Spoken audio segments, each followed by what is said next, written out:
With the additions of tinctures in 323, micro-distillery belts are all the rage, and this item is well worth crafting, especially once you're at a point where you want to invest more into your character. Now, as a disclaimer, this is not going to be a cheap craft. You need multiple divines, at least as of a recording of this video, just to afford a good base. Never mind the cost to craft and finish the item. However, I recently showcased a micro-distillery belt in my video on Scourge Arrow of Menace, and I didn't get to show off how it's crafted because I hit the belt that I wanted in one essence. So today, I've bought a couple bases and some essences, and I'm going to talk about how to craft it, things to look for as you're spamming the essences, and a few tips and tricks at the end. You do not need this for most builds, and in fact you don't need Alchemist's Genius, but it is a nice power boost when you're able to afford it. So let's say you have a Stygian and you're looking to move on. Then it's time to talk about crafting a micro-distillery belt. And speaking of, if you want to know more about Stygian vises, get subscribed because in an upcoming livestream, I'm going to be talking about how to craft those in much more detail. But that'll be something for later. Oh, and leave a like while you're down there. For now, let's get into things. So first up, you need a micro-distillery belt. Item level 86 is ideal. 84 can be perfect suffixes, and you can get away with lower. Just keep in mind that some of the best mods won't be able to roll. Now from the start, if it's already split, then there's nothing else to do here but scour it, and then use whatever catalysts, either fertile for life, which is what I did, or you could alternatively go with something else. Maybe you want to enhance defensive modifiers, prismatic, chaos. There's plenty of other options. Fertile is the best all-round choice, and is what I'm going to be using for my build. If it is not split yet, you can use a Phenomenal Plague Arachnid to split the base, provided it has multiple modifiers and is rare. And that will give you 2 micro-distillery belts. This is why unsplit versions tend to be about twice the cost of split ones. And if you get one as a drop, you should always split it before selling it. So once we've done that, we put our catalysts away, and you need Essence of Horror. This is one of Path of Exile's corrupted essences, and if you want to know more about how to farm essences, then I'll link to a guide down in the description and up in the card. On belt, this gives you a chance to gain Alchemist's Genius when you use a flask. The Alchemist's Genius buff gives increased flask effect and increased flask charges gained, which makes it very good. Provided your flasks are automated, it's going to be triggering pretty constantly while you're mapping. Obviously, since flasks last longer than 4 seconds, it's going to run out occasionally if you're just sitting in hideout or on a single target boss, unless you stagger your flasks to have different durations and charge gains. Which you can do, but also probably isn't worth it in most tincture builds.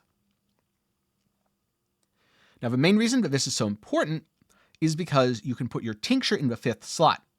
Flasks in that slot cannot be used. So if I do this, for example, you'll notice that the Dying Sun no longer goes off. It's at full charges, but it can't go off because it can't be used. Whereas if you put the tincture here, the tincture can be used. That's off, on, off, on. Which is why a micro-distillery belt is 30% increased effect on flasks applied to you. So in a map, my Dying Sun is giving me 3 additional projectiles rather than the traditional 2. That also means if you happen to use enkindling orbs, yes, you can have over 100% increased flask effect. But personally, I'd rather have them up more than enkindle them. So to start with, the crafting method is very simple. You use an essence of a belt and see what it gives you. For the prefixes, you ideally want life. For the suffixes, you want things like resistance, flask charges gain, maybe even life regen. So here we've got T4 life, T5 fire res, and Alchemist's Genius, which is forced by the essence as a suffix. For this one, we have res, and the rest is kind of garbage. So neither option was good. Let's keep rolling. All right, tier 1 life.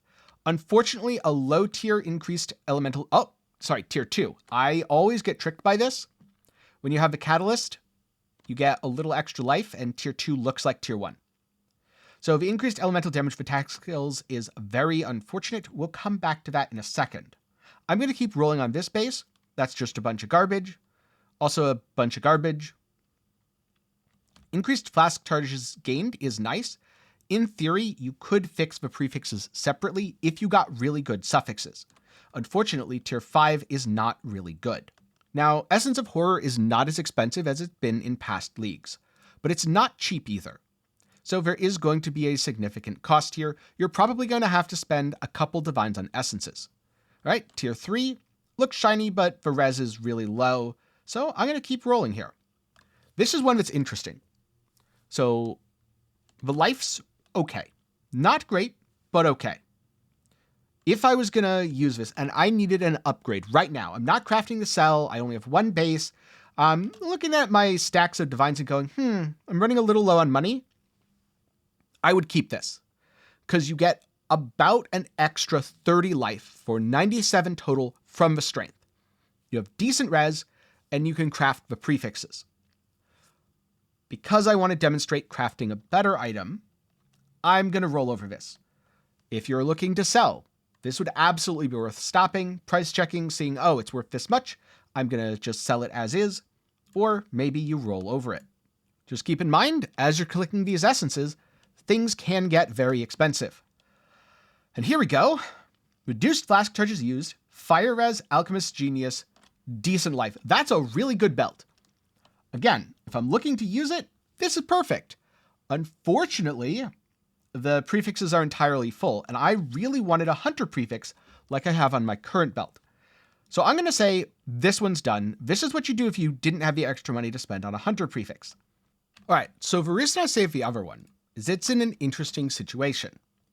Two of the prefixes are really good, armor and max life. The suffix is really good. The increased elemental damage of attack skills is poor. And we could annul, but annulling would be a risk. So instead, I recommend a Ferric Links Alpha. This adds a suffix, then removes a random prefix. 66% of the time this bricks your item, and you'll want to roll it with more essences. 33% of the time, it significantly improves it. So let's try it.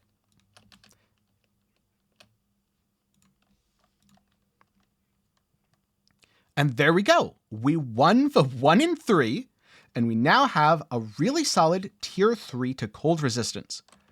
So you can take this and go back to the crafting bench.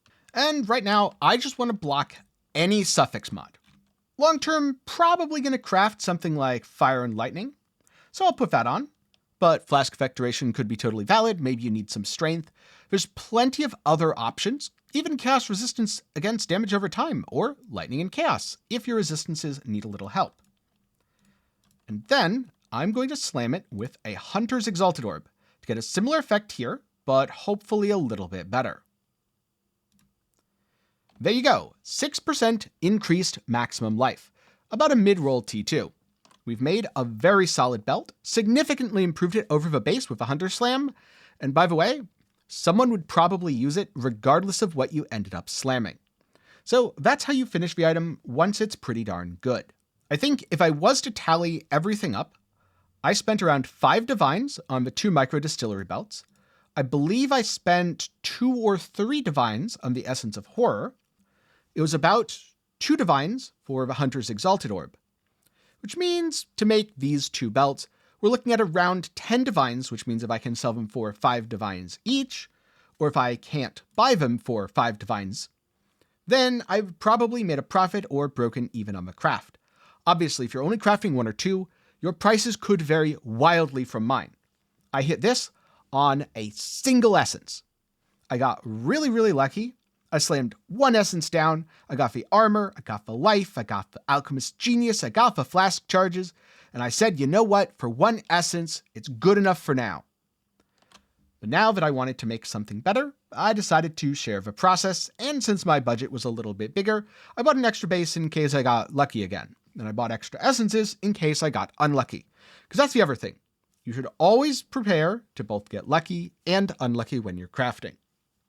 But these aren't the only ways in which you can craft a Micro-Distillery belt. For example, you could use a Veiled Chaos Orb to put very specific suffixes on.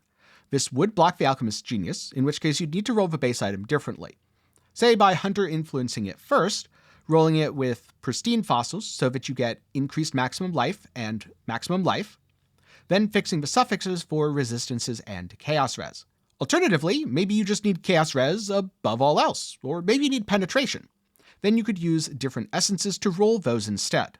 And maybe the Hunter influence isn't actually that good for you, because There's really no failure here if you're willing to sell it to other players, but you might not need either chaos damage or increased life for your build. Maybe you're an ES build and you don't need life at all. Well, if that's the case, you might want to craft on a Crusader belt for something like increased cooldown recovery rate, which by the way you can get through Veiled Chaos or Ashling as well. Or alternatively, you might go for the prefixes of increased maximum energy shield, crit chance against shocked enemies, or lightning damage as a slam. Unfortunately, there is melee hits which stun have a chance to fortify that would probably be a brick on this theoretical build. But then again, maybe not, because you probably are playing an attack build if you're using tinctures, and maybe you're using a melee skill that can stun, and so while it wouldn't be ideal, a little bit of extra fortification while mapping never hurt anyone. In all of these cases, the base idea behind the craft is unchanged. The exact method of crafting is a little different each time. So I would suggest pulling up Craft of Exile and trying it out for yourself, such as if you're crafting on a Crusader base and trying to roll energy shield modifiers with dense fossils. Or if you're just spamming Essence of Envy and you want to see how the prefixes end up looking or what sort of resistances you're likely to roll. And so that's how I crafted my Micro-Distillery belt, and hopefully how you can craft yours as well. If you're wondering how to craft anything else in Path of Exile, do be sure to let me know down in the comments and you might see it in a future video.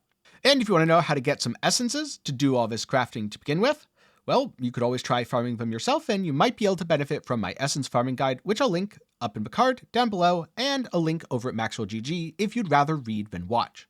I'll also have a link to my build down in the description in case you want to know more about Scourge Arrow of Menace. Now before I go, I'd like to take a moment to give a special thanks to my patrons and channel members for the continued support. If you want to see your name on screen, just like these fine folks here, then you can check out the link down below. But that's all for me today.